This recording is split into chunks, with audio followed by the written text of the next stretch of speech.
आज उसले प्राप्त गरी आफ्नो विरासत बनायो महल काटेर आफ्नै जरा मचायो विध्वंस कुरुक्षेत्रमा कौरवले चाहिँ हत्केलाले छेक्दै सूर्य संसार जितेको गौरव ठान्दैछ।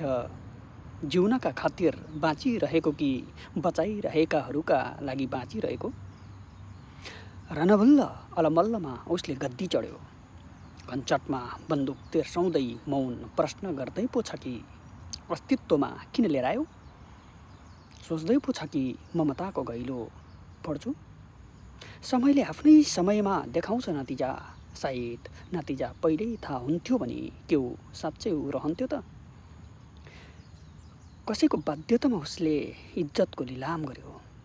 ठोक्यो छातीमा वज्र अनि सर्लक्कै पियो मुटु फुटेर निस्केको रगत। कालीले दैत्यको शिर छेदन गरेर पिएको रगत चाहिँ। आफ्नाहरूलाई यज्ञमा होमेर कसरी दरबार चल्छ। सृष्टिकर्ता माथिको प्रश्न के जायज होला। बिउलाई टुसालाई हाँगा अनि कोपिला हुँदै फक्रियो तर फुल्यो काँडा। अरे त्यो काँडा पनि त आफ्नै हो, फाल्नु कसरी। नफाले भेडाको उन जस्तै आफैलाई थिचेर मार्ने। फगत बरालिन र तमासाको लागि मात्रै हो त जीवन।